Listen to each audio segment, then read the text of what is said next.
الحمد لله رب العالمين فأعوذ بالله السميع العليم من الشيطان الرجيم رب أعوذ بك من همزات الشياطين وأعوذ بك رب أن يحضرون۔ محترم سامعین، السلام علیکم ورحمۃ اللہ وبرکاتہ۔ آج ہم اس شاندار اور معزز ہستی کا تذکرہ اور ان کی زندگی پر نگاہ ڈالیں گے اور اس سے کچھ روشنی لینے کی کوشش کریں گے، جنہیں دنیا علاء الدین علی احمد صابر پاک کلیری رحمۃ اللہ علیہ کے نام سے جانتی ہے۔ حضرت صابر پاک کی ذات گرامی کسی تعارف کی محتاج نہیں ہے۔ ساری دنیا میں لوگ آپ کو آفتاب چشتیہ کے نام سے جانتی ہے، اور حقیقت یہی ہے کہ آپ چشتی خاندان کے آفتاب اور مہتاب تھے۔ حضرت خواجہ سید علاء الدین علی احمد صابر پاک رضی اللہ تعالی عنہ، آپ کے والد گرامی شاہ عبد الرحیم رحمۃ اللہ تعالی علیہ، آپ بغداد میں 541 ہجری میں پیدا ہوئے اور یہیں پر بڑے ہوئے۔ چنانچہ آپ کے والد گرامی نے آپ کو تصوف کی تعلیم دی اور ظاہری باطنی تعلیم دے کر آپ کو تعلیم کے زیور سے آراستہ کر دیا۔ اس کے بعد جب آپ نے دیکھا کہ شاہ عبد الرحیم صاحب رحمۃ اللہ علیہ، ان کا رجحان جو ہے وہ تصوف کی طرف ہے، چنانچہ آپ جب جوان ہوئے تو آپ نے ریاضت وغیرہ اپنے بیٹے کو سکھائی، اور اسی جوانی کے عالم میں بغداد سے ہجرت کر کے یہ خاندان ہرات شریف جو کہ موجود افغانستان کے اندر ہے وہاں پر آیا، جبکہ شاہ عبد الرحیم جو صابر پیر کے والد صاحب، آپ کی جوانی تھی اور اپنی جوانی میں ہی آپ ہرات شریف تشریف لے آئے۔ جب بابا صاحب، ان کے والد صاحب نے دیکھا کہ میرا بیٹا روحانیت کی منزلوں میں خصوصی توجہ رکھتا ہے، تو آپ کے والد صاحب نے ہی آپ کو تکمیل تک پہنچا کر آپ کو خلافت عطا فرمائی اور اپنی دستار آپ کے سر پر رکھ دی۔ جب شاہ عبد الرحیم کے روحانی مقامات میں اضافہ ہوا تو آپ ہرات شریف سے ہجرت کر آپ کھوٹوال یعنی دیوان چاولی مشائخ ضلع ملتان جا پہنچے۔ وہاں پر جب آپ گئے تو آپ حضرت جمال الدین سلیمان رحمۃ اللہ علیہ کے گھر کے سامنے سے گزرے، تو حضرت شیخ جمال الدین نے آپ کو بلا کر اپنے پاس بٹھایا اور آپ کا حال دریافت کیا۔ جب حضرت عبد الرحیم اپنا حال بیان کر چکے تو شیخ جمال الدین نے آپ سے فرمایا کہ مجھے ایک مدت سے تیرا انتظار تھا، خدا نے آج تجھ کو میرے پاس بھیج دیا ہے، اب تو یہی رہ۔ تو چنانچہ حضرت عبد الرحیم شیخ کے پاس رہنے لگے، حتیٰ کہ 10 سال تک آپ ان کی خدمت میں رہے، ان سے ظاہری علوم کی تکمیل کی، اور اس عرصے میں آپ ان کی خدمت گزار بھی کرتے رہے۔ حضرت شیخ جمال الدین رحمۃ اللہ تعالی علیہ، جو حضرت عمر فاروق رضی اللہ تعالیٰ عنہ کی آل میں اور ان کے خاندان میں سے تھے، اور آپ حضرت بابا فرید الدین مسعود گنج شکر کے والد ماجد تھے۔ تو جب آپ نے دیکھا کہ شاہ عبد الرحیم یہ روحانیت میں اور تصوف میں بڑے پائے کے بزرگ ہو چکے ہیں، تو آپ نے اپنی بڑی شہزادی حضرت حاجرہ رحمہ اللہ کا نکاح آپ سے کروا دیا۔ یہی حضرت حاجرہ بابا فرید کی سگی بہن ہے، یعنی حضرت صابر پاک کی جو والدہ ماجدہ حضرت حاجرہ ہے، وہ شاہ جمال الدین رحمۃ اللہ علیہ کی سب سے بڑی بیٹی ہے جو کہ فاروقی ہے۔ تو اس طرح سے حضرت صابر پاک رحمۃ اللہ علیہ باپ کی طرف سے، اپنے والد صاحب کی طرف سے حسین سید ہے، اور اپنی امی جان کی طرف سے فاروقی ہے۔ تو اس طرح آپ نجیب الطرفین ہوئے، یعنی دونوں طرف سے، ماں اور باپ کی طرف سے بڑے خاندان کا سلسلہ آپ تک ملتا ہے۔ جب شاہ عبد الرحیم رحمۃ اللہ علیہ کی شادی ہو گئی تو آپ نے یہ گمان کیا کہ اس طرح سسرال میں رہنا ٹھیک نہیں ہے، تو آپ اپنی زوجہ محترمہ کو لے کر پھر سے ہرات کی طرف چل پڑے۔ پھر وہاں پر درس و تدریس اور علم دین پڑھانے کا کام کیا، اور تشنگان علوم دینیہ کو سیراب کرتے رہے۔ حضرت بی بی حاجرہ رحمہ اللہ جو تھی، آپ کا مشہور نام جمیلہ خاتون تھا اور آپ کا حقیقی نام حاجرہ ہی تھا۔ آپ بڑی پاک دامن اور عابدہ زاہدہ تھی اور خود ولیہ تھی۔ چونکہ آپ کے والد خود ولی تھے تو آپ نے اس طرح کی تربیت اپنی اولاد کو دی تھی کہ آپ کا ایک بیٹا شیخ المشائخ بابا فرید الدین بنا، اور آپ کی یہ شہزادی سب سے بڑی، یہ بھی ولی کاملہ بنی۔ آپ گھر کے کام بھی کیا کرتی تھی اور عبادتیں بھی کیا کرتی تھی۔ حضرت بی بی ہاجرہ جو بابا فرید الدین رحمہ اللہ کی بہن ہے، یہ بیٹی ہے قاضی شیخ جمال الدین سلیمان، یہ بیٹے ہیں قاضی شیخ شعیب بن شیخ محمد احمد بن شیخ یوسف بن شیخ شہاب الدین بن نصیر فخر الدین محمود بن شیخ سلیمان بن شیخ سعود بن شیخ عبداللہ واعظ الاصغر بن واعظ الاکبر ابو الفتح بن شیخ اسحاق بن ناصر الدین بن شیخ عبداللہ امیر المؤمنین حضرت عمر فاروق رضی اللہ تعالیٰ عنہ۔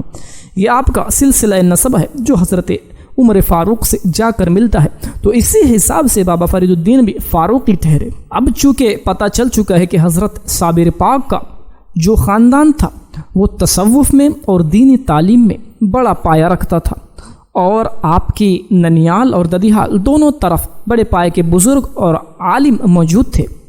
تو جب ایسا خاندان ہوتا ہے تو بیٹے کی تربیت بھی اسی حساب سے ہوتی ہے۔ تو اب ہم دیکھتے ہیں کہ صابر پاک کا جو پدری سلسلہ ہے جو آپ کے والد کی طرف سے حضرت امام حسین تک پہنچتا ہے وہ کیا ہے؟ تو حضرت مخدوم علی احمد صابر بن سید عبداللہ یعنی عبد الرحیم، ان کے دو نام مشہور تھے، عبد الرحیم بھی اور عبداللہ بھی۔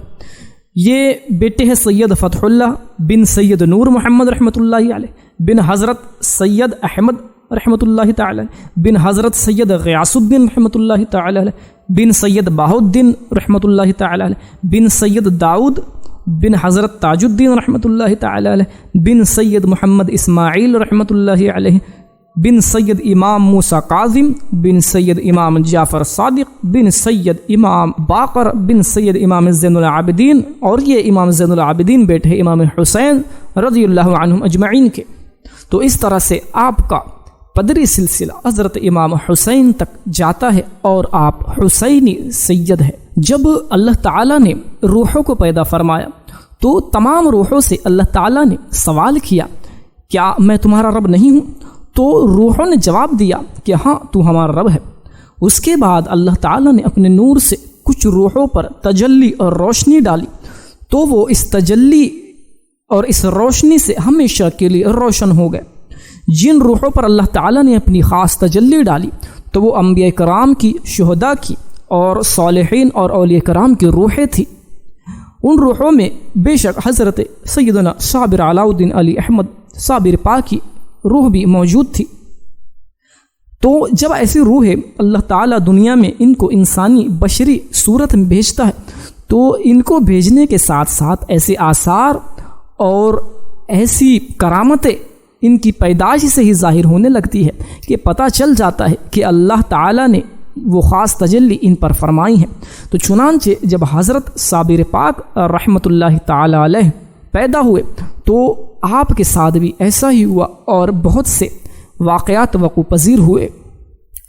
جس روز حضرت سید عبد الرحیم سے حضرت ہاجرہ یعنی جمیلہ خاتون کا نکاح ہوا، اس وقت اس حجرے میں، ان کے کمرے میں جہاں سنت نکاح ادا کی گئی تھی، جہاں نکاح ہوا تھا، عجیب قسم کی تجلیہ ظہور میں آئی، یعنی ایک نور جو یاقوت کی طرح تھا، یعنی کچھ سرخ رنگ کا تھا، حضرت عبد الرحیم رحمۃ اللہ علیہ کی پیشانی مبارک پر چمک رہا تھا، اور اسی رنگ کا بادل بار بار حجرے کی چھت سے ملتا ہوا معلوم ہوتا تھا، جس سے تمام حجرہ معطر خوشبو سے بھر گیا تھا۔ وہ نور جو حضرت عبد الرحیم علیہ الرحمہ کی پشت مبارک میں ذوفیشاں تھا، 11ویں ربیع الاخر سن 591 ہجری 591 ہجری کو جمعہ کی رات میں آپ سے منتقل ہو کر حضرت بی بی ہاجرہ یعنی صابر پاک کی والدہ ماجدہ کے بطن اقدس کو پہنچا، یعنی جس رات آپ نے حق زوجیت ادا کیا تو اس رات یہ نور منتقل ہو کر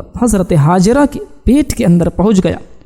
اب یوں ہوتا تھا کہ حضرت ہاجرہ کا جو کمرہ تھا وہ بادل وہاں چھایا رہتا اور تمام گھر کو اپنی خوشبو سے مہکا دیتا تھا، اور لال رنگ، سرخ رنگ کے یاقوتی نور بقول صاحب کلیر کا چاند آپ کی والدہ ماجدہ کے زیادہ تر ناف کے نیچے، اور کبھی کبھی پیٹ کے پیچھے، اور کبھی سیدھے کاندھے پر، اور کبھی بائیں کاندھے پر چمکنے لگتا۔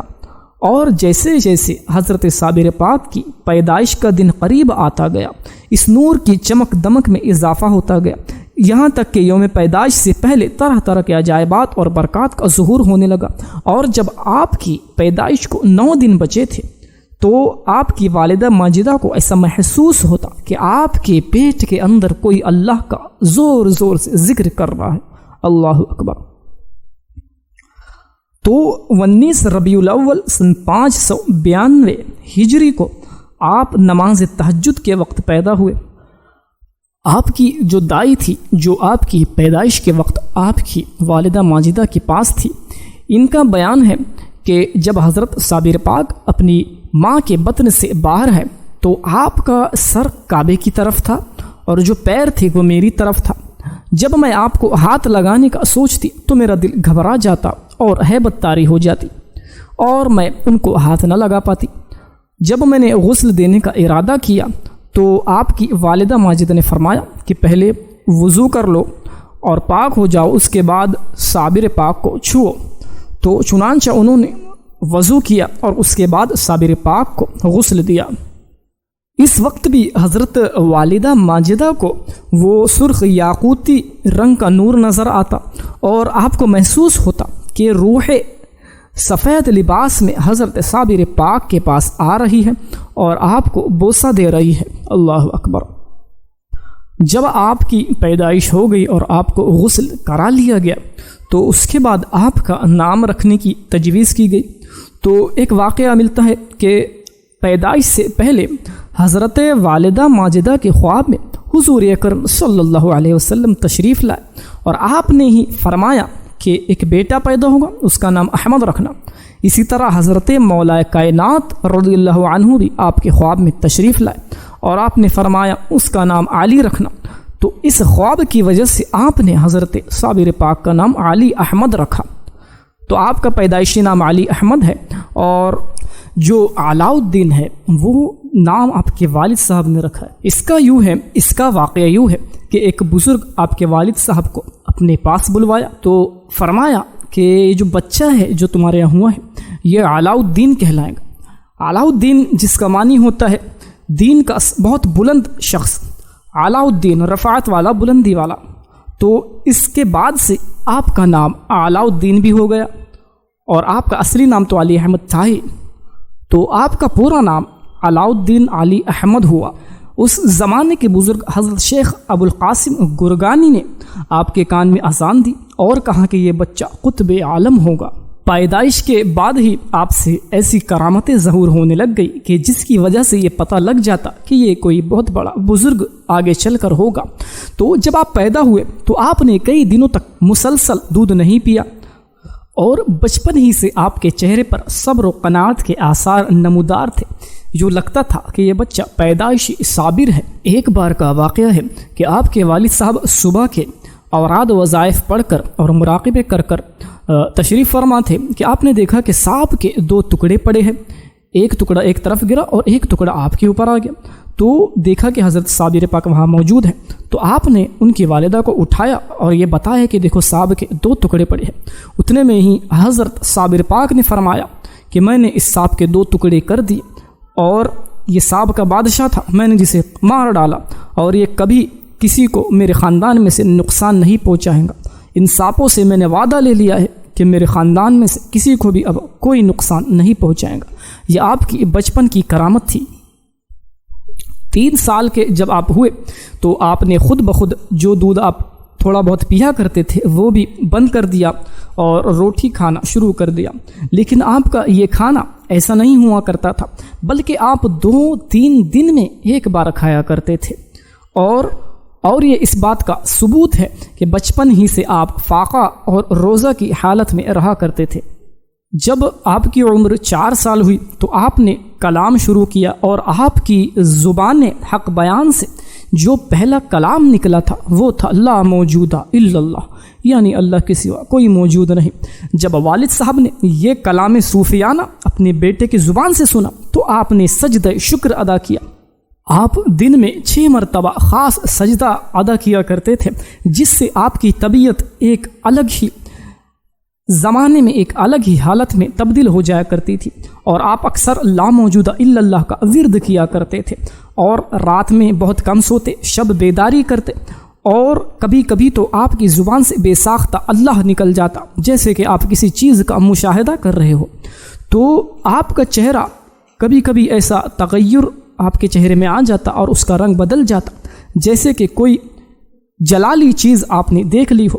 اور جب یہ عالم آپ پر طاری ہوتا اور کوئی آپ کو ہاتھ لگاتا تو آپ کو ہاتھ لگانے والا محسوس کرتا کہ آپ کا جسم مبارک بہت زیادہ گرم اور ایسا لگتا کہ اس میں آگ سی لگی ہوئی ہے۔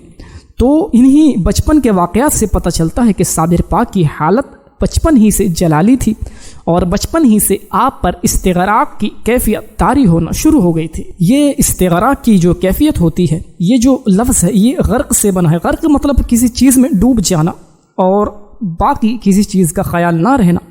تو جب اللہ کے ولی اور جو صوفی ہوتے ہیں وہ اللہ کی یاد میں اس قدر محو ہو جاتے ہیں کہ انہیں آس پاس کی دنیا سے اور خود سے بھی کوئی تعلق نہیں رہتا اور کسی چیز کا انہیں ہوش نہیں رہتا، بس اللہ ہی اللہ ان کے ذہن و فکر میں اور ان کے دلوں میں چلتا رہتا ہے۔ چونکہ 6 سال کی عمر سے ہی آپ نے روزہ رکھنا شروع کر دیا تھا، جس عمر میں خود سے بھی بچہ نا آشنا رہتا ہے، اس عمر میں تصوف کے درجات آپ پار کرنے لگے۔ چونکہ تصوف اور صوفیزم کے اندر کھانا کم کھانا اور روزے سے رہنا یہ بڑا امپورٹنٹ ہوتا ہے، یہ بڑا مخصوص عمل ہوتا ہے جس سے نفس کشی ہوتی ہے اور نفس امارہ یہ جو ہے اس پر غلبہ حاصل کیا جاتا ہے۔ تو آپ نے تو بچپن ہی سے یہ کام شروع کر دیا تھا۔ 2 3 دن تک آپ کھانا نہ کھاتے، روزہ رکھتے اور دوسرے دن پانی کی گھونٹ سے صرف افطار کر لیا کرتے تھے۔ اور آپ کی انکساری کا یہ عالم تھا کہ آپ ایک تو رات بھر عبادت کیا کرتے تھے اور زمین پر جہاں بھی چاہتے سو جاتے، یعنی آپ کے اندر تصوف والی وہ ساری باتیں بچپن ہی سے موجود تھی جس کو بہت سارے صوفی بڑے ہو کر اور ایک عمر میں حاصل کیا کرتے ہیں۔ تو آپ بچپن سے پیدائشی ولی ہے، اس بات کا یہ ثبوت ہے۔ آپ دن میں جنگل چلے جاتے اور اکیلے تنہائی میں وہاں پر اللہ کی عبادت اور ریاضت کیا کرتے تھے۔ جب بھوک کا زیادہ غلبہ ہو جاتا تو اپنی والدہ ماجدہ سے کچھ طلب کرتے۔ اب آپ کے گھر کی مالی حالت بھی ٹھیک نہیں تھی تو کبھی کبھی ایسا ہوتا کہ گھر میں کچھ بھی کھانے کو موجود نہ ہوتا تھا۔ ایک بار یوں ہوا کہ گھر میں کچھ موجود نہ تھا اور صابر پاک چھوٹے تھے اور اپنی والدہ کے پاس یہ عرض لے کر آئے کہ والدہ صاحبہ مجھے بہت بھوک لگی، مجھے کھانا دیجیے۔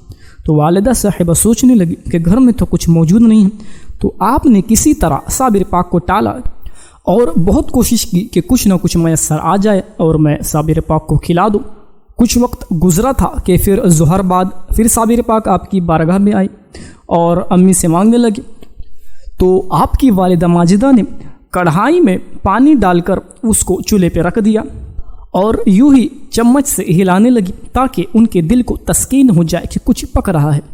اسی طرح مغرب کا وقت بھی ہو گیا تو صابر پاک پھر سے آئے اور بھوک کی شدت کی وجہ سے آپ نے خود ہی دیگچی کے پاس جا کر دیگچی پر سے پلہ اٹھایا تو دیکھا کہ اس میں بہت ہی عمدہ چاول پکے ہوئے نظر آ رہے ہیں۔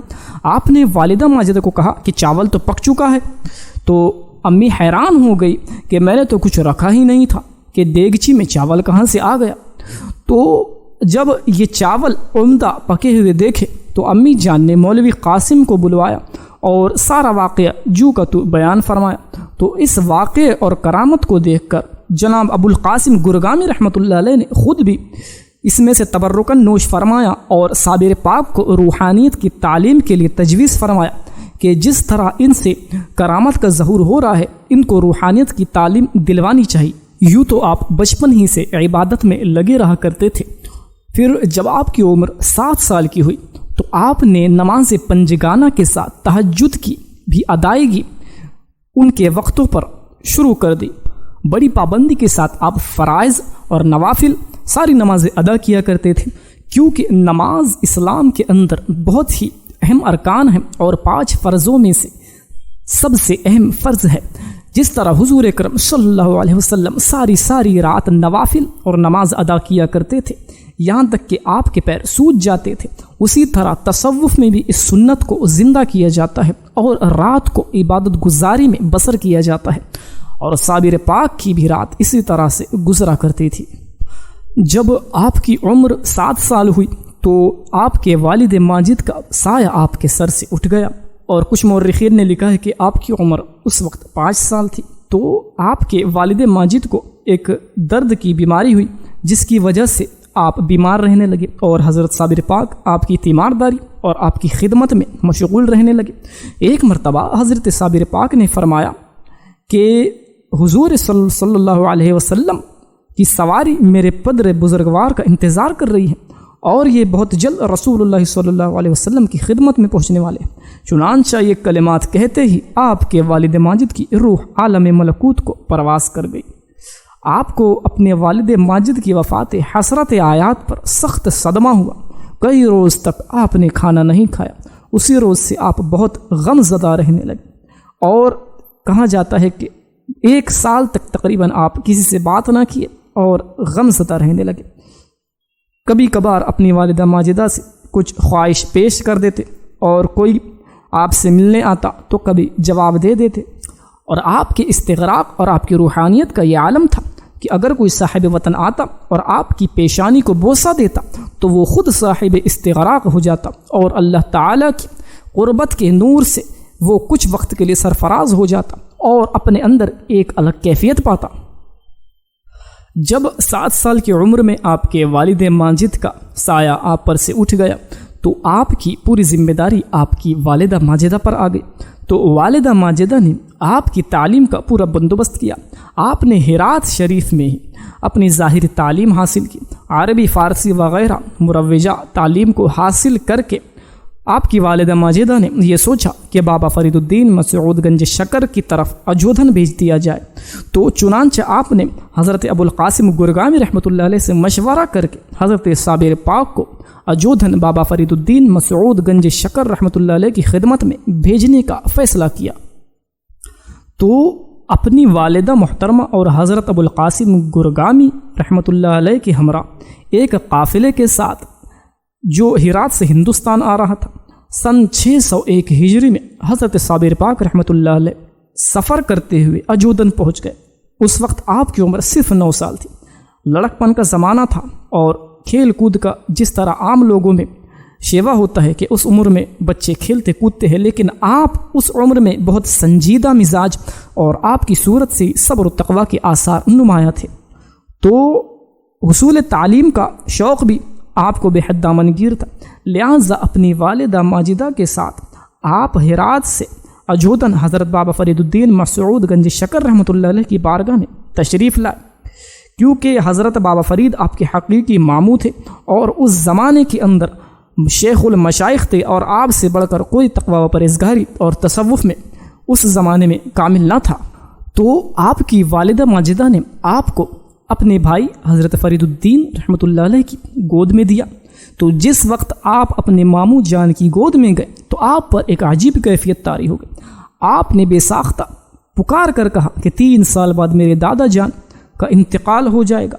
تو اس پر بابا فرید الدین نے ارشاد فرمایا کہ آپ کے دادا جان حضرت سیف الدین عبد الوہاب تو وہ بغداد میں ہیں، تو آپ کو کیسے پتہ چلا کہ وہ انتقال کر جائیں گے؟ تو حضرت صابر پاک فرماتے ہیں کہ میں نے اپنے دل پر نظر کی تو میرے والد گرامی کی تصویر ابھر آئی، اور انہوں نے اپنے سیدھے ہاتھ سے 3 انگلیاں مجھے دکھائی، تو میں سمجھ گیا کہ 3 سال بعد میرے دادا جان کا انتقال ہو جائے گا۔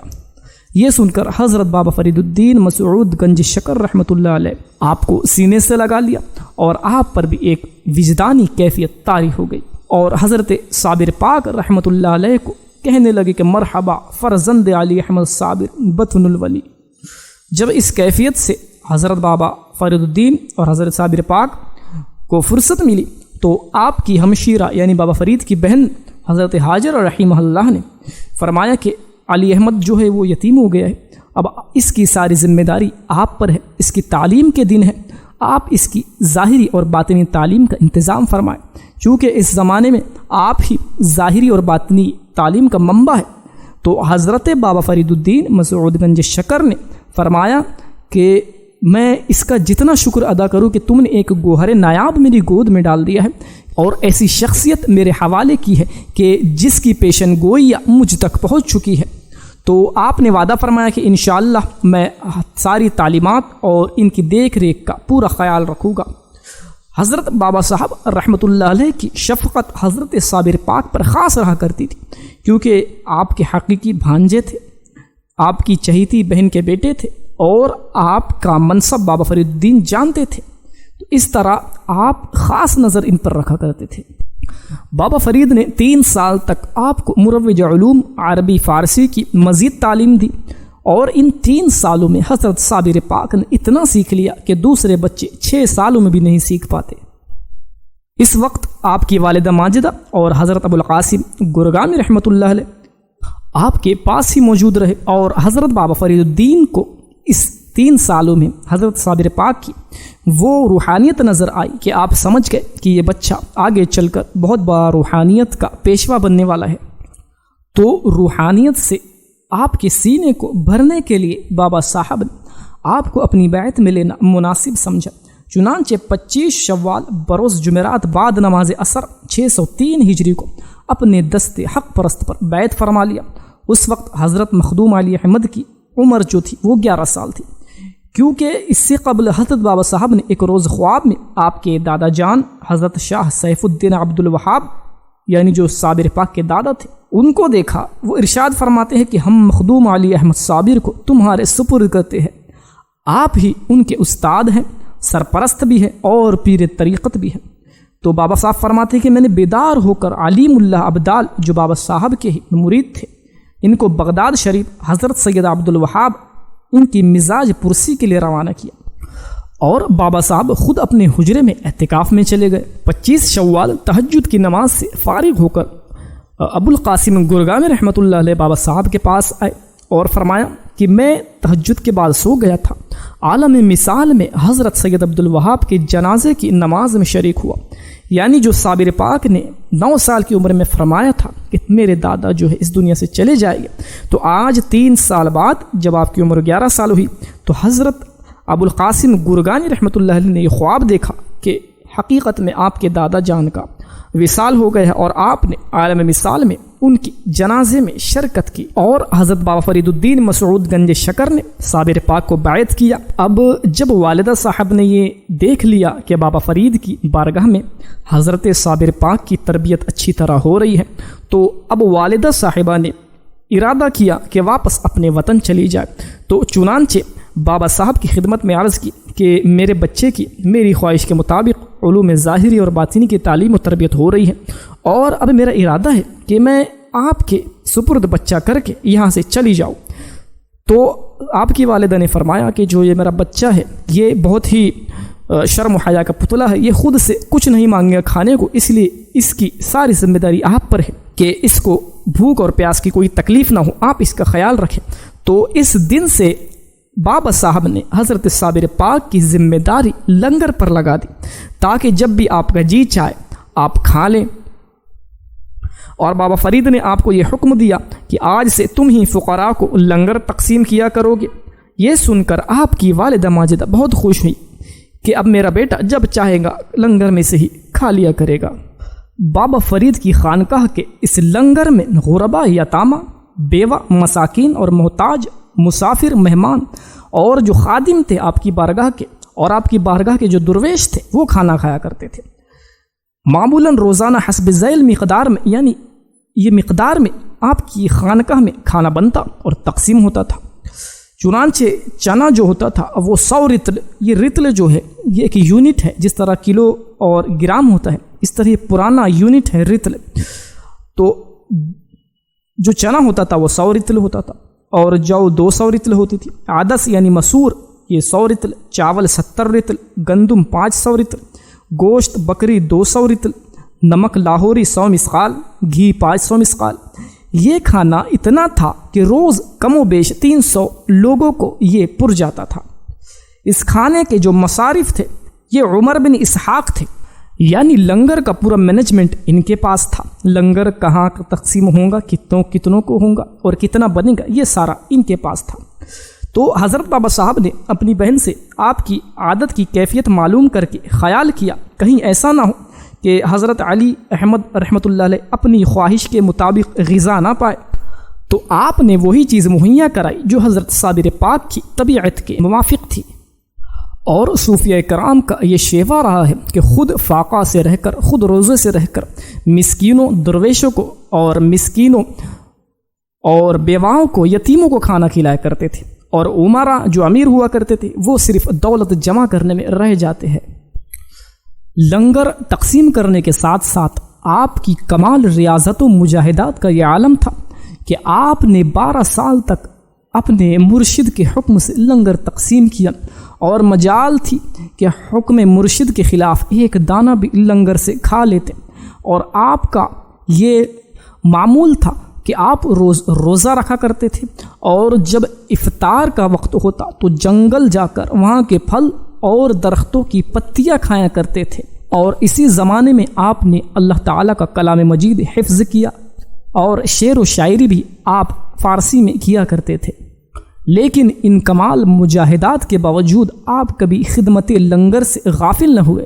ان مجاہدات اور ریاضت کی وجہ سے آپ کے جسم پر گوشت کا نام و نشان نہ تھا، صرف ہڈیاں دکھائی دیتی تھی۔ آپ بہت زیادہ دبلے ہو گئے تھے۔ ایک بار جب حضرت بابا فرید الدین مسعود گنج شکر کو اس بات کا علم ہوا تو آپ نے خود حضرت احمد علی صابر سے پوچھا کہ بابا علاء الدین، آپ کچھ کھاتے کیوں نہیں ہو؟ حضرت صابر پاک جواب دیتے ہیں، اے پیر دستگیر، بندے کو کیا مجال کہ آپ کی اجازت کے بغیر اس لنگر میں سے ایک دانہ بھی کھا لیتا۔ اللہ اکبر!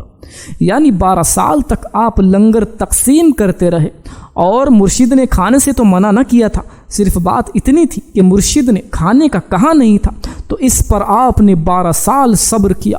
یہ واقعہ جب حضرت بابا فرید الدین گنج شکر نے اپنے کانوں سے سنا تو بے ساختہ پکار اٹھے کہ میرا علی احمد صابر ہے، تو اسی دن سے آپ کا لقب صابر مشہور ہو گیا۔ آپ کا معمول یہ تھا کہ آپ فجر کی نماز باجماعت ادا کیا کرتے تھے، اور تصوف کے اندر جماعت نہیں چھوڑی جاتی، نماز چھوڑنا تو دور کی بات ہے۔ صوفی جو اصلی صوفی ہوتا ہے وہ جماعت بھی ترک نہیں کرتا۔ تو آپ نماز فجر کے بعد ذکر و اذکار میں اپنے حجرے میں مشغول رہتے، جب وہاں سے فارغ ہوتے تو غربا اور مسکین میں لنگر تقسیم کرنے کے لیے باہر آتے، لنگر تقسیم کرتے، اور پھر سے اپنے حجرے میں عبادت و ریاضت کے لیے چلے جاتے۔ لنگر جو تھا وہ صبح ایک بار تقسیم ہوتا تھا اور ایک بار مغرب کے بعد تقسیم ہوتا تھا، تو آپ دونوں وقت لنگر کی خدمت پر مامور رہتے۔ لنگر سے فراغت کے بعد آپ دعائے نوری پڑھتے، جو کہ تصوف کے شائقین کے لیے ایک خاص وظیفہ ہے۔ وہ یہ ہے، بسم اللہ الرحمن الرحیم، اللہم اجعل لی نورا فی قبری ونورا فی قلبی ونورا فی سمعی ونورا فی بصری ونورا فی شعری ونورا فی بشری ونورا فی لحمی ونورا فی دمی ونورا فی مخی ونورا فی عظامی ونورا فی بین یدی ونورا من خلفی ونورا عن الیمین ونورا عن شمالی ونورا من فوقی ونورا من تحتی وسلم حقا ہوا۔ یہ دعائے نوری آپ کا معمول تھا کہ آپ پڑھا کرتے تھے، اور جو تصوف کے شائقین ہیں، تصوف میں جانا چاہتے ہیں، وہ بھی اپنے پیر صاحب کی اجازت سے یہ دعا پڑھیں۔ انشاءاللہ تعالی آپ کی سماعت و بصارت کو اللہ تعالی اپنے خاص نور سے منور فرمائے گا۔ صابر پاک کی جلالت کا یہ عالم تھا کہ ایک بار یہ واقعہ ہوا کہ بابا فرید الدین رحمۃ اللہ تعالی علیہ سفر پر گئے ہوئے تھے۔ آپ کا ایک لڑکا نعیم الدین، جس کی عمر تقریباً 3 سال کی تھی، کھیلتے کھیلتے حضرت صابر پاک کی حجرے کے پاس پہنچ گیا اور دروازوں سے جھانکنے لگا۔ ان کا جھانکنا ہی تھا کہ ان کو خون کی الٹیاں ہونے لگ گئی، اور وہیں پر ان کا انتقال ہو گیا۔ اور ایک واقعہ یوں ملتا ہے کہ ایک چھوٹا لڑکا فرید بخش نامی، جس کی عمر 1 سال تھی، 1 صفر 610 ہجری کو جمعہ کی نماز کے پہلے آپ کے حجرے کے سامنے کھیل رہا تھا۔ اتفاقیہ آپ کے حجرے کی جانب منہ کر کے اس نے پیشاب کر دی۔ اسی وقت ایک بچھو جو کہ بہت زہریلا تھا اس طرح ڈنک ماری کہ خون خون وہاں سے نکلنا شروع ہو گیا، اور اسی حالت میں اس کا بھی انتقال ہو گیا۔ جب حضرت بابا فرید الدین تشریف لائے واپس، تو یہ واقعہ سن کر بہت ہی آپ کو رنج ہوا، تو آپ نے خادموں سے یہ خاص تاکید فرمائی کہ حضرت صابر پاک کے حجرے تک کسی کو نہ جانے دیا جائے۔ ان واقعات کے بعد کا ایک واقعہ ہے کہ بابا صاحب کے سب سے بڑے صاحبزادے جن کی عمر تقریباً 22 سال کی تھی، لنگر خانے میں گئے اور ابو القاسم صاحب بھنڈاری سے کہا کہ روز تو حضرت صابر پاک لنگر تقسیم کیا کرتے ہیں، آج میں تقسیم کروں گا۔ اس پر ابو القاسم بھنڈاری صاحب نے فرمایا کہ نہیں، آپ کو یہ نہیں کرنا چاہیے۔ تو اس کے باوجود بھی جو بابا صاحب کے صاحبزادے ہیں انہوں نے لنگر تقسیم فرما دیا۔ جب صابر پاک آئے لنگر خانہ پہ اور ان کو یہ بات پتہ چلی تو آپ بہت غضبناک ہوئے اور زبان مبارک سے یہ الفاظ نکالنا تھا کہ وہ تو موذی بچہ ہے۔ حضرت بابا صاحب کے لخت جگر کی روح مبارک جسم سے پرواز کر گئی تو حضرت صابر پاک کا جلال اتنا شدید تھا کہ کوئی بھی آپ سے آنکھ نہ ملا سکتا، نہ ہی آپ کے سامنے زیادہ دیر کھڑے رہ سکتا تھا۔ جب اتنے واقعات رونما ہوئے تو علیم اللہ عبدال جو تھے وہ ہرات جا کر صابر پاک کی والدہ صاحبہ سے عرض کی کہ آپ کے بیٹے سے یہ سب واقعات رونما ہوئے ہیں۔ تو آپ کی والدہ ماجدہ مغموم ہوئی اور فرمایا کہ یہ شرمندگی بھی مجھے بھائی صاحب سے اٹھانی پڑی۔ تو چنانچہ 610 ہجری 19 جمادی الاول کو جمعہ کے دن بعد عصر تشریف لائی اور بھائی سے بہت اظہار افسوس کیا اور معذرت چاہی۔ بابا صاحب نے فرمایا کہ تم افسوس مت کرو، یہ سب باتیں اللہ کی طرف سے۔ اس کے بعد آپ نے اپنے بیٹے کو دیکھنے کے لیے بلوایا۔ اس وقت حضرت مخدوم صاحب کو غذا ترک کیے ہوئے 7 سال ہو چکے تھے اور آپ نے ایک دانہ بھی زبان مبارک پر نہ رکھا تھا، صرف دعائے نوری پر اکتفا کیا گیا تھا۔ آپ کے جسم میں پوست ہڈیوں سے مل گئے تھے اور آپ بہت نقیہ اور زار و نزار ہو رہے تھے۔ تو جس وقت آپ کی والدہ صاحبہ نے آپ کی صورت ملاحظہ کی تو زمین پیروں تلے سے کھسک گئی۔ آپ کی والدہ نے پوچھا کیا تجھے میرے جانے کے بعد کھانا نہیں ملا؟ اور اپنے بھائی بابا صاحب کی طرف مخاطب ہو کر فرمایا کہ میں نے تو چلتے وقت آپ سے بہت منت اور سماجت سے عرض کی تھی کہ میرا بچہ بہت شرمیلا ہے، جب تک آپ خود اسے نہ کھلاؤ گے تو وہ خود نہ کھائے گا، لیکن افسوس ہے کہ آپ نے اس کو بھوکوں مار ڈالا۔ بابا صاحب نے جواب دیا کہ میں نے تو تمہارے ہی کہنے پر اس کو کل لنگر خانے کا انتظام سپرد کر دیا تھا، اسی سے پوچھو کہ اس نے کھانا کیوں نہیں کھایا۔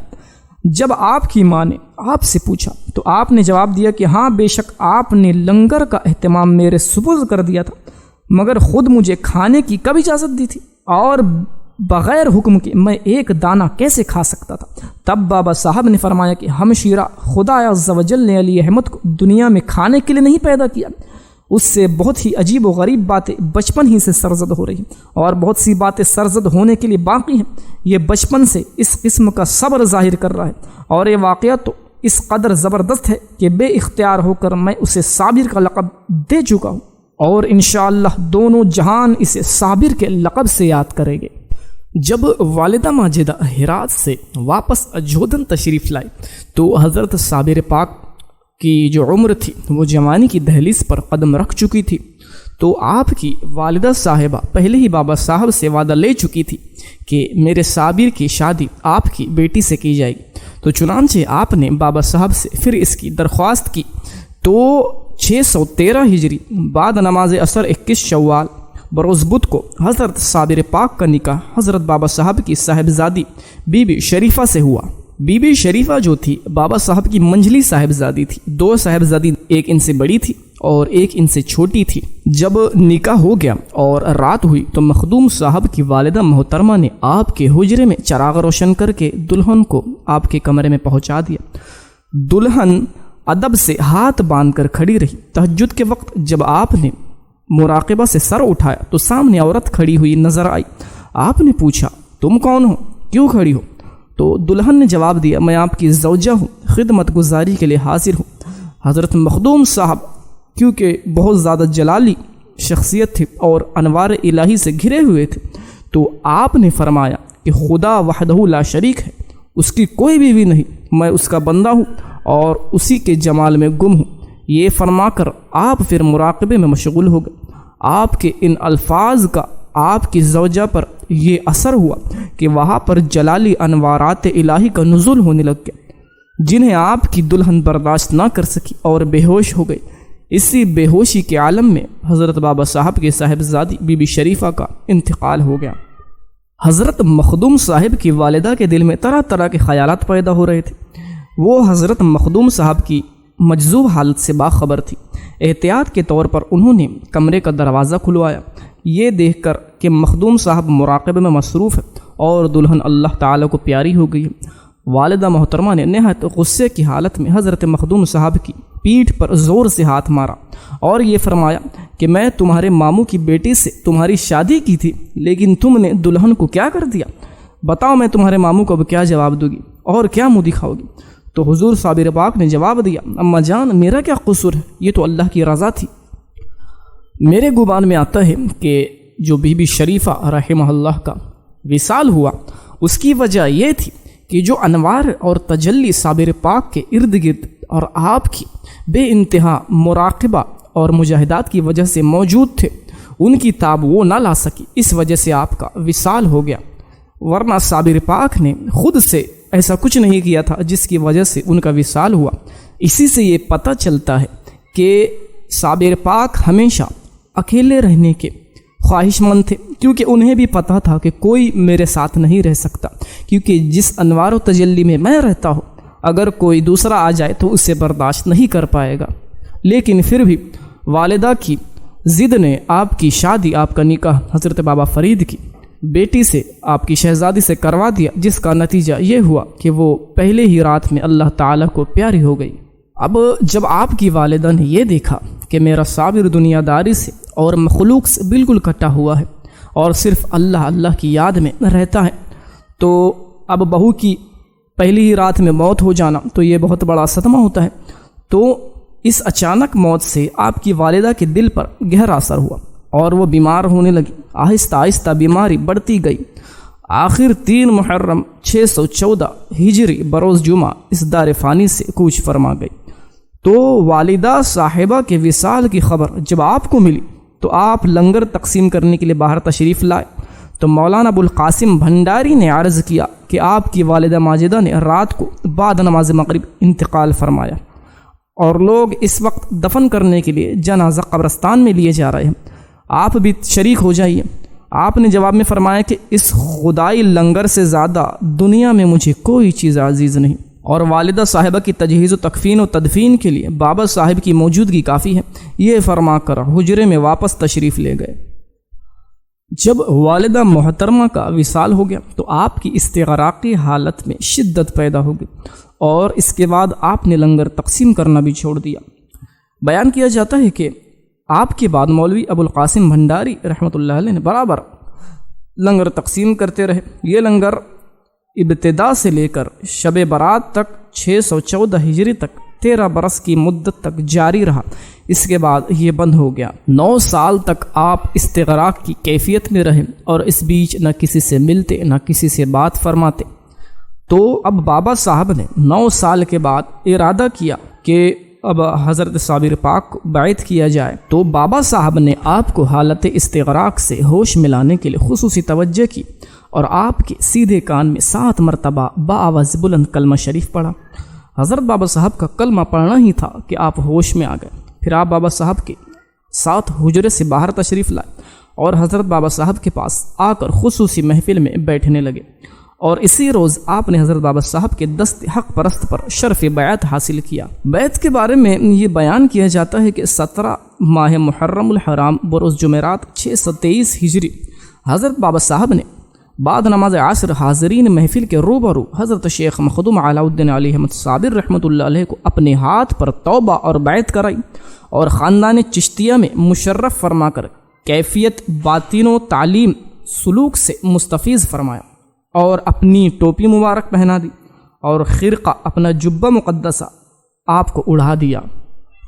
اس طرح سال گزرتے رہے اور حضرت صابر پاک کی کڑی ریاضتوں اور مجاہدات کے 27 سال گزر گئے، تو چنانچہ 24 رمضان المبارک 650 ہجری کو بابا صاحب رحمۃ اللہ علیہ نے حضرت صابر پاک کو عالم ملکوت میں حضور اکرم صلی اللہ علیہ وسلم اور تمام مشائخ چشتیہ کی موجودگی میں حضرت صابر پاک کو خلافت چشتیہ سے سرفراز فرمایا، اور عالم ملکوت میں ہی حضور اکرم صلی اللہ علیہ وسلم اور تمام ولیوں نے یہ فرمایا ھذا ولی اللہ کہ علی احمد صابر اللہ کا ولی ہے۔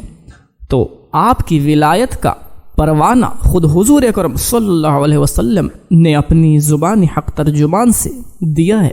اس مجلس کے بعد حضرت بابا صاحب رحمۃ اللہ علیہ نے حضرت مخدوم صابر علاء الدین رحمۃ اللہ علیہ کو اپنے سامنے ایک ایسی مجلس میں بٹھایا جس میں بڑے بڑے بزرگان دین جیسے کہ شیخ ابو الحسن شاذلی رحمۃ اللہ علیہ، حضرت شیخ حمید الدین ناگوری رحمۃ اللہ علیہ، حضرت شیخ بدیع الدین قطب المدار مکن پوری رحمۃ اللہ علیہ، اور حضرت شیخ بہاء الدین زکریا ملتانی رحمۃ اللہ، ایسے بڑے بڑے بزرگ اس مجلس میں موجود تھے، اور سبھی نے پکارا کہ ھذا ولی اللہ، کہ یہ اللہ کا ولی ہے۔ اس کے بعد بابا صاحب نے سند خلافت لکھ کر عربی میں آپ کو عطا فرمائی، جس کے اندر تمام بزرگان چشتیہ کے نام موجود تھے۔ اب جب بابا صاحب نے خلافت نامہ صابر پاک کو دے دیا تو آپ کا معمول یہ تھا کہ آپ کے جو سب سے بڑے خلیفہ تھے، سب سے پہلے خلیفہ حضرت شیخ جمال الدین قطب ہاسی رحمۃ اللہ علیہ، آپ کے پاس حضرت بابا فرید کی مہر تھی جس پر خلافت نامے پر آپ مہر لگایا کرتے تھے، یعنی حضرت بابا صاحب جس کو بھی خلافت دیا کرتے اسے حضرت جمال الدین رحمۃ اللہ علیہ کے پاس بھیج دیا کرتے، وہ مہر خلافت لگایا کرتے تھے، اور آپ ہاسی میں تھے، اور چونکہ اجودن سے ہاسی کافی دور ہے تو حضرت صابر پاک کو جب بابا صاحب نے خلافت نامہ دیا تو آپ بھی سواری پر سوار ہو کر ہاسی کی طرف روانہ ہوئے تاکہ حضرت جمال الدین ہاسی رحمۃ اللہ علیہ سے خلافت نامے پر دستخط و مہر لے سکے۔ جب حضرت صابر پاک گھوڑے پر آپ کے یہاں پہنچے تو ایسے ہی آپ اندر چلے گئے بغیر سواری پر سے اترے ہوئے، تو اس پر حضرت جمال الدین رحمۃ اللہ علیہ نے کچھ نہ کہا بلکہ آپ کا استقبال فرمایا۔ جب آپ پہنچے تو مغرب کا وقت ہو چکا تھا اور کافی اندھیرا تھا، تو حضرت صابر پاک نے کہا کہ لیجیے ہمارا خلافت نامہ، اس پر دستخط و مہر فرما دیجیے۔ حضرت قطب ہاسی رحمۃ اللہ علیہ فرماتے ہیں کہ ابھی تو رات ہو چکی ہے، آپ آرام فرما لیجیے، کل انشاءاللہ تعالی ہم یہ دستخط اور مہر لگوا دیں گے۔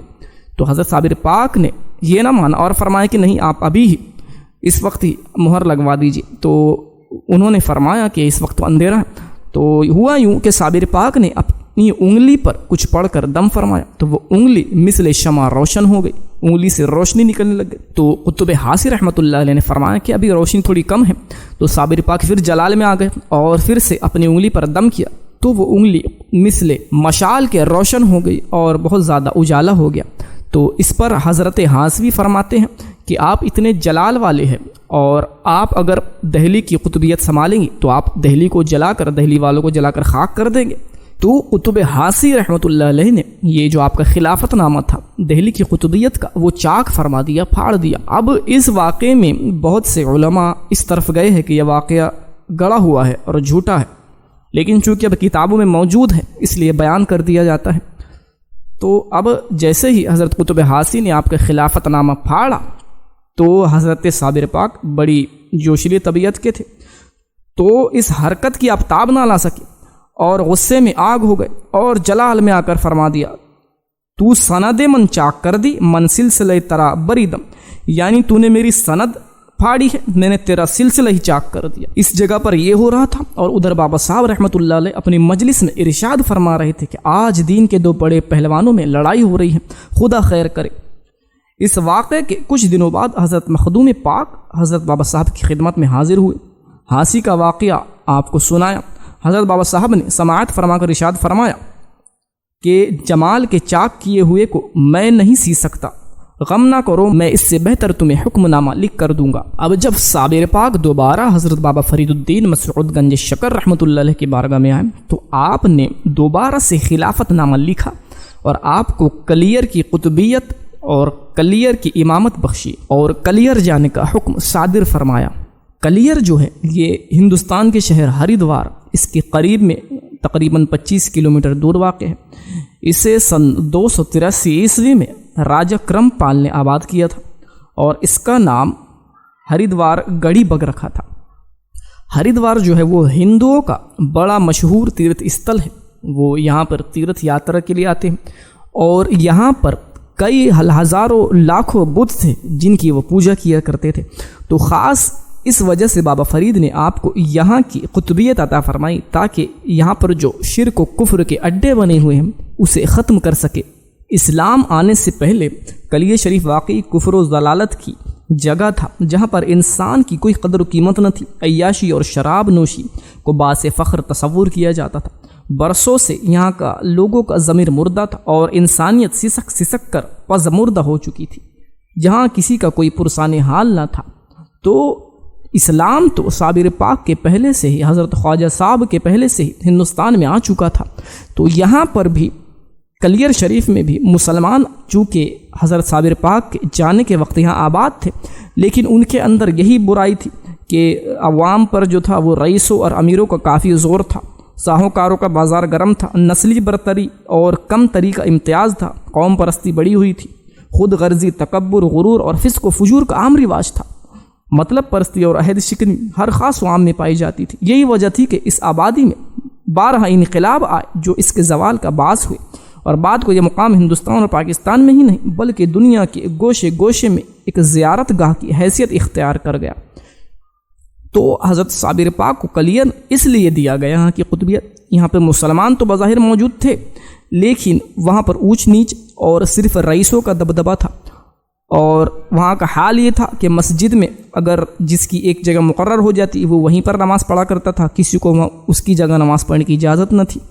تو صابر پاک نے مساوات کا درس دینے کے لیے، ایکوالٹی کا درس دینے کے لیے کلیر شریف کو بابا فرید رحمۃ اللہ علیہ نے آپ کے حوالے کیا۔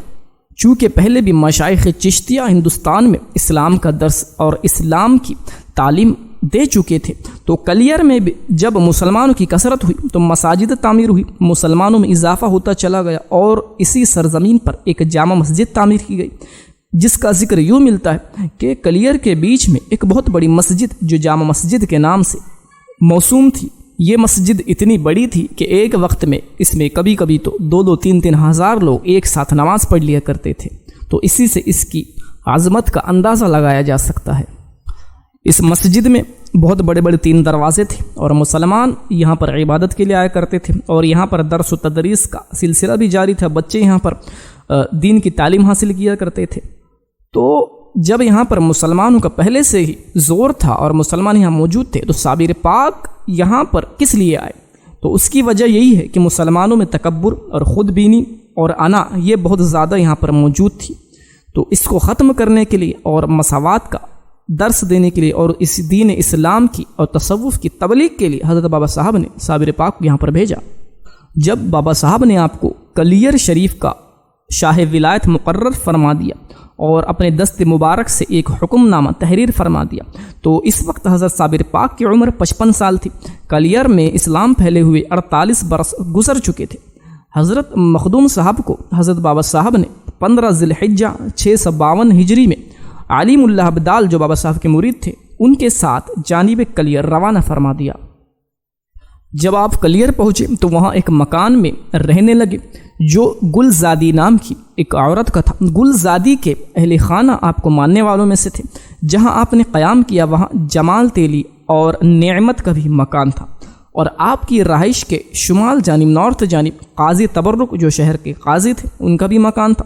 چنانچہ آپ نے مکان کے ایک گوشے میں سکونت اختیار کر لی اور اپنے معمول کے مطابق عبادت اور ریاضت میں مشغول ہو گئے۔ تو اگلے روز عصر کی نماز کے لیے مسجد تشریف لے گئے۔ مسجد کے نمازیوں سے ملاقات ہوئی۔ اس کے بعد آپ کے زہد و تقوی، عبادت و ریاضت کی شہرت تمام آبادی کلیر میں پھیلنے لگی، اور لوگ آپ کو دیکھنے کے لیے آنے جانے لگے، لیکن آپ کے روب کی وجہ سے، آپ کے جلال کی وجہ سے آپ کے نزدیک کوئی نہ آتا، بلکہ دور ہی سے نیاز حاصل کر کے واپس ہو جاتے۔ آخر کار یہ ہوا کہ ایک دن حضرت مخدوم پاک عصر کے وقت جامع مسجد کلیر میں تشریف لے گئے۔ آپ کے ساتھ حضرت علیم اللہ ابدال، بہاؤالدین اور جمال روغن اپنے بیٹوں اور اپنے ساتھ کے خاندان کے لوگوں کے ساتھ آپ کے ساتھ مسجد گئے۔ عصر کی نماز سے فارغ ہو کر حضرت صابر پاک رحمۃ اللہ علیہ حاضر مجلس کو ہدایت دینے لگے۔ اس وقت مسجد میں تقریباً 2000 لوگ موجود تھے۔ آپ نے لوگوں کو بتایا کہ خدا تعالیٰ کے نزدیک اس کے سب بندے برابر ہیں۔ خدا کی نگاہ میں اس کا خاص بندہ وہی ہے جو سچے دل سے اس کی عبادت و اطاعت کرے اور اس کے بھیجے ہوئے رسول حضرت محمد صلی اللہ علیہ وسلم کی شریعت کا پابند ہو۔ اور اس کے بعد یہ ہوا کہ شیخ بہاؤالدین اور جمال روغن اور جتنے لوگ آپ کے چاہنے والے تھے سب نے بلند آواز سے مسجد میں حاضر لوگوں سے کہا کہ اے لوگوں، یہ حضرت اقطاب ہند ہیں اور کلیر کی ولایت انہیں عطا کی گئی ہے، لہٰذا آپ سب لوگوں کو چاہیے کہ حضرت عالی مرتبت کے دست حق پر بیعت کرے اور اپنا دینی مقصد اور دنیاوی مقصد حاصل کرے۔ یہ حضرت بابا فرید الدین گنج شکر کی طرف سے مامور ہوئے اور یہاں آئے، اور اللہ کی طرف سے انہیں بلند رتبہ عطا کیا گیا ہے، اس لیے ان کے وعظ و نصیحت سے آپ لوگ فائدہ اٹھائیے۔ تو جب لوگوں نے یہ سنا تو خاموشی سی چھا گئی۔ آپ کی اور آپ کے ہمراہیوں کی باتیں سن لی، لیکن کسی ایک نے بھی بیعت کے لیے ہاتھ نہ آگے بڑھایا۔ پھر دوسرے دن بھی فجر کی نماز کے وقت دوبارہ حضرت صابر پاک مسجد میں حاضر ہوئے اور وعظ و نصیحت کرنے لگ گئے۔ طریقت کی تعلیم دی۔ اس وقت مسجد میں 5000 تقریباً لوگ موجود تھے۔ جب آپ نے یہ سب باتیں کی تو لوگوں نے کہا کہ ہمارا پیر تو کلام مجید ہے اور امام ہمارا قاضی تبرک ہے جو کہ قاضی شہر تھا، تو ان کے ہوتے ہوئے ہم آپ کی بیعت کیسے کریں اور آپ کو اپنا امام کیسے مانیں؟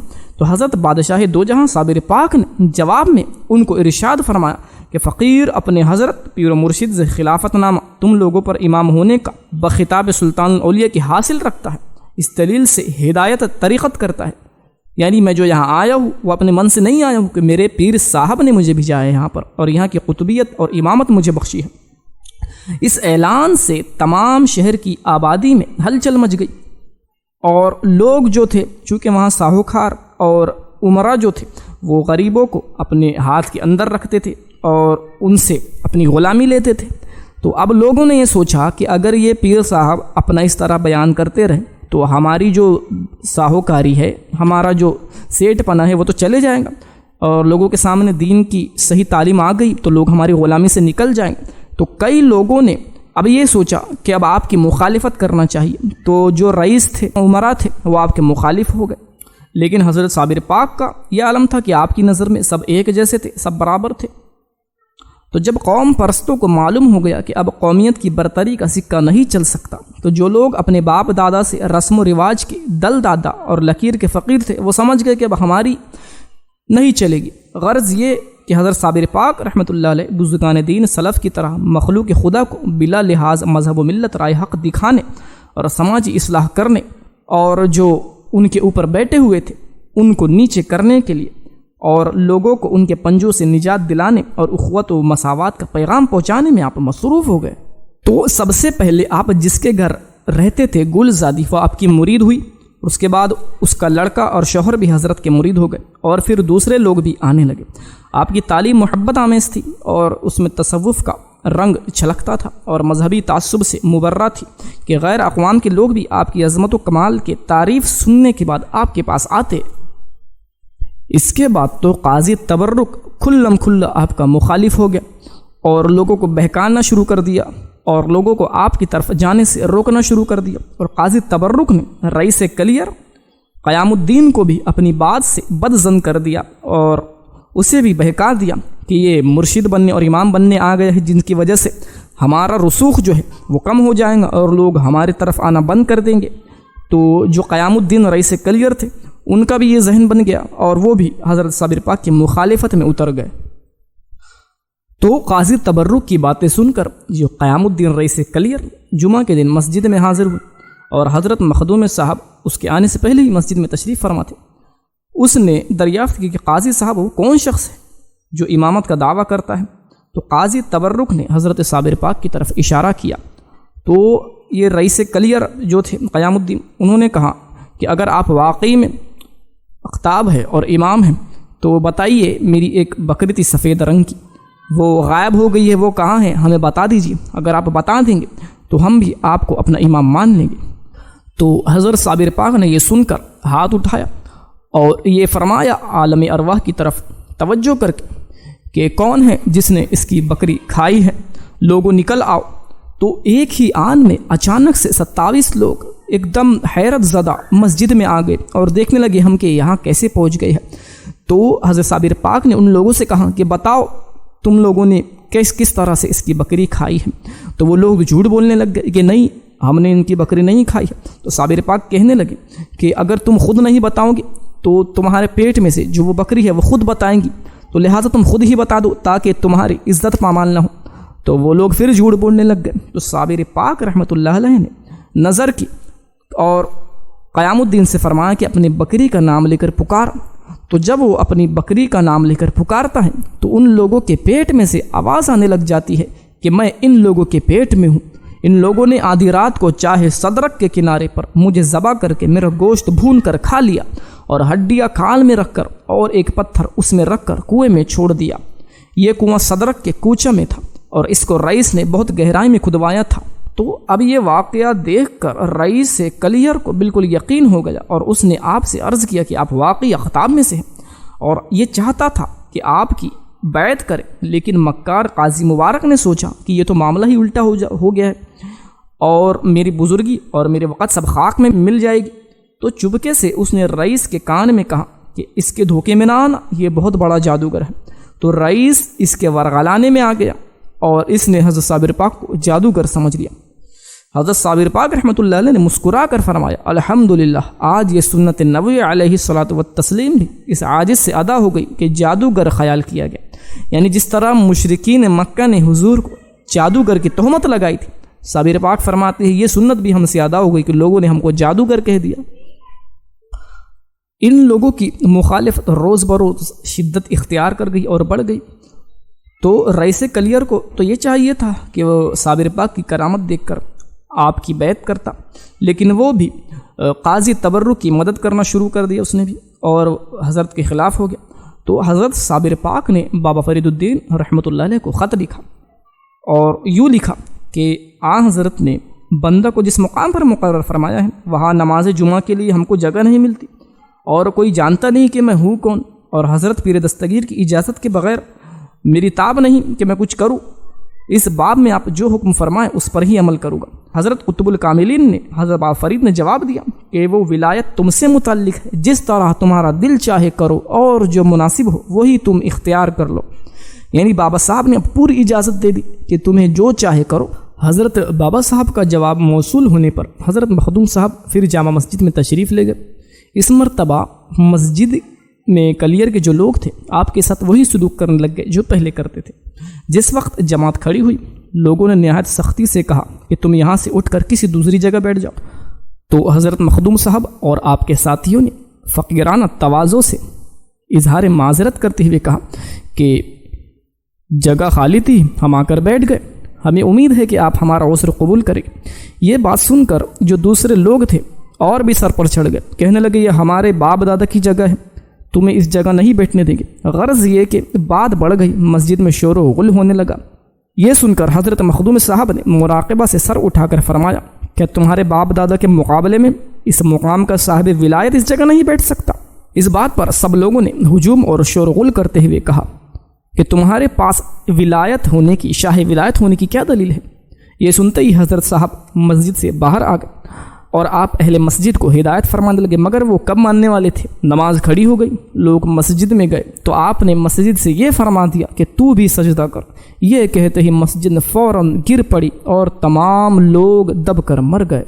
تو اب حضرت صابر پاک نے ایک خط حضرت بابا حضور کی خدمت میں لکھا اور اس میں سارا ماجرا بیان کر دیا، اور علیم اللہ عبدال رحمۃ اللہ علیہ کے ہاتھوں وہ خط بابا جان کی طرف اجودن کی طرف بھیج دیا۔ جب بابا صاحب کے پاس یہ خط پہنچا تو بابا صاحب نے ساری داستان پڑھی اور ایک فتویٰ قاضی تبرک کے نام لکھ دیا۔ تو چنانچہ حضرت علیم اللہ عبدال وہ خط لے کر واپس حضرت کی خدمت میں آ گئے، اور حضرت کو وہ فتویٰ دکھانے کے بعد حضرت بابا صاحب کے حکم کے مطابق وہ فتویٰ قاضی تبرک کو دے دیا گیا۔ اس کمبخت نے اس خط کو پھاڑ ڈالا اور اس کی پیچھے لکھ دیا کہ ہمارا پیر کلام مجید ہے اور امامت قدیم ہی سے ہمارے حصے میں چلی آئی ہے، ہم کو بیعت کی کوئی ضرورت نہیں ہے، ہم آپ کے کہنے کے مطابق کیوں کر بیعت کریں گے۔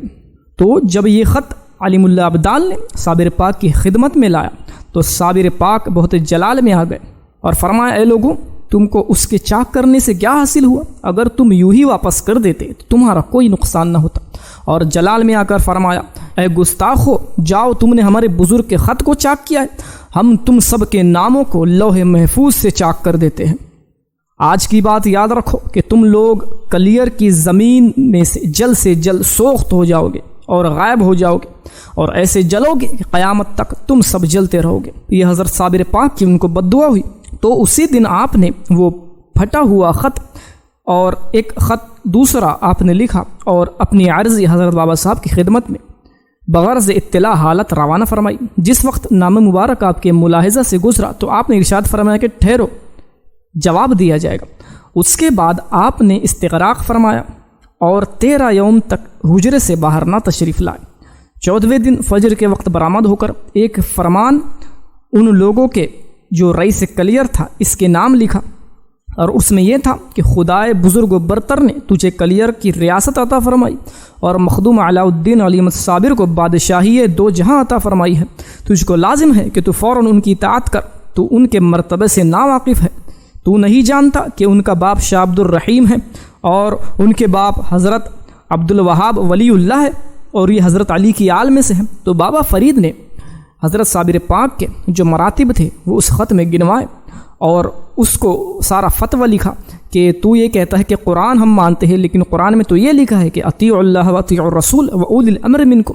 تو یہ صابر پاک جو ہے یہ اولی الامر میں سے ہے، ان کی بات ماننا واجب ہے۔ تو یہ خط لے کر حضرت علی ملا ابدال پھر سے واپس کلیر شریف کی طرف لوٹے۔ حضرت علی ملا ابدال نے وہ خط رئیس کلیر کے حوالے کیا۔ قاضی تبرک بھی اس وقت مجلس میں موجود تھا۔ رئیس نے علی ملا ابدال سے خط لے کر دریافت کیا کہ تم کب پاک پٹن سے روانہ ہوئے ہو؟ انہوں نے کہا کہ آج ہی ظہر پڑھ کے میں روانہ ہوا ہوں اور عصر کی نماز یہاں آ کر حضرت مخدوم صاحب کے ہمراہ پڑھی۔ تو یہ سن کر وہ کہنے لگا یہ سب تو جادو ہے، یہ کیسے ممکن ہو سکتا ہے کہ اتنے سے وقت میں کوئی پاک پٹن سے اجودن سے یہاں پر آ جائے؟ تو ان لوگوں نے وہ ساری کرامتوں کو جادو سمجھ لیا۔ تو حضرت علی ملا ابدال نے کہا کہ یہ کوئی جادو نہیں ہے، بلکہ یہ صدقہ ہے کہ حضرت مخدوم پاک کی میں خدمت میں رہا کرتا ہوں، ان کے صدقے سے مجھے یہ تصرف ملا ہے۔ تو قاضی تبرک کمبخت نے کہا کہ آپ کا کدھر خیال ہے، یہ سب جادو ہے اور تم ہم کو ڈراتے ہو کہ تمہارا نام لوح محفوظ سے سوخت ہو جائے گا۔ تو اس کے باوجود، یہ کرامتیں دیکھنے کے باوجود بھی وہ لوگ نہ مانے اور اپنی اڑی پر اڑے رہے۔ اب قاضی نے کہا کہ اس خط کو پھر سے چاک کر دو، پھاڑ دو۔ تو ان لوگوں نے حضرت بابا فرید رحمۃ اللہ علیہ کا دوسرا خط بھی چاک کر دیا اور پھاڑ دیا اور تحریر علی ملا ابدال کے ہاتھ حضرت مخدوم صاحب کی خدمت میں واپس کر دی۔ حضرت مخدوم صاحب رحمۃ اللہ علیہ کو بہت صدمہ ہوا اور رات میں تہجد کی نماز کے بعد علی ملا ابدال کو پھر حضرت بابا صاحب کی خدمت میں واپس کیا اور یہ عریضہ ارسال کیا کہ حضرت فقیر کو بہت صدمہ ہے اور ہر وقت آپ ہی کا خیال رہتا ہے۔ حضور انور کو تمام حال معلوم ہے، جلد اس فکر کو دور فرمائیں ورنہ فقیر کی پریشانی طوالت پکڑ جائے گی اور حد علاج سے گزر جائے گی۔ علی ملا ابدال حضرت بابا صاحب کی خدمت میں پہنچے اور پھاڑا ہوا خط آپ کو دکھایا اور حضرت مخدوم صاحب کا عریضہ دوبارہ خدمت بابرکت میں پیش کیا۔ حضرت بابا صاحب نے دیکھا اور علی ملا ابدال کو حکم دیا کہ تم جا کر رئیس اور قاضی دونوں کے نسب نامے، دونوں کی پروجنسی میرے پاس لے آؤ۔ تو حضرت مخدوم صاحب نے اسی وقت جب حضرت علی ملا ابدال واپس کلیر آئے تو ان کو دونوں کے نسب نامے دے کر حضرت بابا صاحب کی خدمت میں روانہ فرمایا۔ علی ملا ابدال نے حضرت بابا صاحب کی خدمت میں حاضر ہو کر نسب نامے پیش کیے جس میں ان کے باپ داداؤں کے نام تھے، اور علی ملا ابدال نے اپنی واپسی کی نسبت دریافت فرمایا کہ میرے لیے کیا حکم ہے؟ آپ نے فرمایا کہ تم کیوں اس قدر پریشان ہو؟ تب علی ملا ابدال نے عرض کیا حضور مجھے اس وجہ سے پریشانی ہے کہ مجھے ایسا معلوم ہو رہا ہے کہ کلیر پر بہت جلدی تباہی آنے والی ہے اور اس سے بچنا ناممکن ہوگا، اور مجھے اپنے لیے خوف معلوم ہوتا ہے کہ کہیں میں بھی اس قہر الہی میں نہ پڑ جاؤں۔ ساری عمر میں مجھے کبھی ایسا ڈر نہ لگا، خدا کے واسطے حضور میری تسکین فرمائے۔ تو حضرت بابا صاحب رحمۃ اللہ علیہ نے آپ پر شفقت فرمائی اور دستے شفقت پھیرا اور آپ کو کہا کہ تم خوف نہ کرو، حضرت صابر پاک جیسا کہے ویسا ہی کرنا تو تم اس سے محفوظ رہو گے۔ تو اب کیا ہوا، بابا فرید رحمۃ اللہ تعالی علیہ نے ان کو وصیتیں کی اور فرمایا کہ میرا یہ عریضہ پھر سے صابر پاک کی بارگاہ میں پہنچا دو۔